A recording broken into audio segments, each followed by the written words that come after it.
নমস্কার বন্ধুরা, সবাই কেমন আছেন? আশা করি খুব ভালো আছেন। কিন্তু রাজ্যের পরিস্থিতি খুব একটা ভালো জায়গায় আছে বলে আমার অন্তত মনে হচ্ছে না।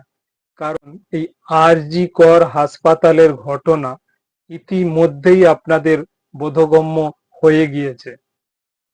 আরজি কর হাসপাতালে যে কাণ্ডটা ঘটেছে তাতে জুনিয়র ডাক্তারেরা সিকিউরিটির অভাব কিন্তু বোধ করছে। সেই জন্যে চারিদিকে আন্দোলন হচ্ছে। কলকাতা থেকে রাজ্যের এ প্রান্ত থেকে ও প্রান্ত আন্দোলন করছে এবং কর্মবিরতির ডাক দিয়েছেন জুনিয়র ডাক্তারেরা। কেন করবে না কর্মবিরতি, কেন করবে না আন্দোলন? কারণ আরজি কর হাসপাতালে যে ঘটনাটি ঘটেছে সেই ঘটনার পরিপ্রেক্ষিতে তারা ইনসিকিউর।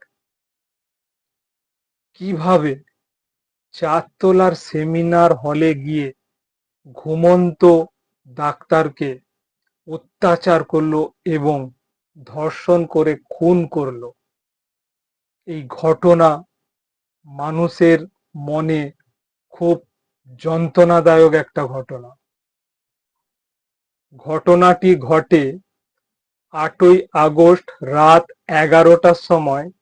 একজন সিভিক ভলেন্টিয়ার হাসপাতালের মধ্যে প্রবেশ করে এবং কারোর সঙ্গে কথা বলার পরে আবার সে বেরিয়ে আসে। তারপরে বাইরে মাল খায়। তারপরে মত্ত অবস্থায় 9 তারিখের ভোরে, মানে 9ই আগস্ট 2024 ভোরবেলা হাসপাতালের মধ্যে আবার প্রবেশ করে। তারপরে শোটান চলে যায় একদমই 4তলার সেমিনার রুমে, যেখানে জুনিয়র ডাক্তার বিশ্রাম করছিল। সেই ঘুমন্ত অবস্থায় তাকে অত্যাচার করা হয়, তারপরে ধর্ষণ এবং খুন। কি অবস্থায় আছে বাংলা, বুঝতে পারছেন? খুব ভয়ঙ্কর অবস্থা। এই জন্যে চারিদিকে জুনিয়র ডাক্তারেরা কর্মবিরতি ঘোষণা করেছেন এবং বিরাট আন্দোলন করছেন। কেন আন্দোলন করবে না? আন্দোলন করার একটা কারণ আছে। কোনো সিকিউরিটি নেই, তারা সবাই ইনসিকিউরে ভুগছে। কিন্তু একটা সিকিউরিটি দরকার পাক্কা, যে সে যে কোনো হসপিটালেই কিন্তু ঢুকে যাচ্ছে এবং বিভিন্ন রকম কর্মকাণ্ড করে বেরিয়ে আসছে। এর জন্য পাকাপোক্ত একটা সিকিউরিটি অবশ্যই দরকার। এই যে সিভিক ভলেন্টিয়ার যে এই কাজটা করলো, সে কিন্তু যখন হসপিটালে ঢুকছে কেউ কিন্তু তাকে বাধা দেয়নি, কারণ সে সিভিক ভলেন্টিয়ার। এইভাবেই কিন্তু এই সিভিক ভলেন্টিয়ার ছদ্মবেশেও অনেকে কিন্তু চলে যেতে পারে। এর জন্য কিন্তু সিকিউরিটি অবশ্যই দরকার। এই যে ঘটনা ঘটলো, এতে ক্ষতি কার হলো? যার গেছে সে কিন্তু বুঝছে। মা বাবার অবস্থা খুবই খারাপ।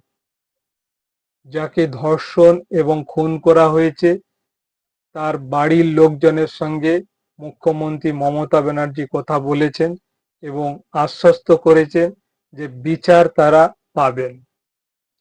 যাই হোক, মমতা ব্যানার্জিও বলেছেন যে অভিযুক্ত এই যে ভলেন্টিয়ার, সিভিক ভলেন্টিয়ার যে ধরা পড়েছে, তার ফাঁসির জন্য তিনি কিন্তু আবেদন করবেন।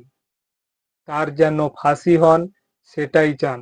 এবং সমস্ত আন্দোলনকারী যারা আন্দোলন করছে এবং সমস্ত জুনিয়র ডাক্তারেরা, তারা কিন্তু সবাই তার ফাঁসি চায়। আন্দোলনের একটাই ডাক, বিচার চাই এবং বিচারে যেন উপযুক্ত শাস্তি স্বরূপ ফাঁসি হয়। এটাই কিন্তু আন্দোলনে সবাই বলছে। সিভিক ভলেন্টিয়ার এত বড় একটা দুষ্কর্ম করলো, তারপরেও তার মনের মধ্যে কোনো রূপ অনুতাপ নেই। তাকে জিজ্ঞাসা করা হচ্ছে এবং সে স্বীকার করে নিয়েছে যে ওই ধর্ষণ করেছে এবং খুন করেছে। তাতে পুলিশ বলছে তোমার ফাঁসি হয়ে যাবে, তাতে তার কোনো রকমের অনুতাপ নেই।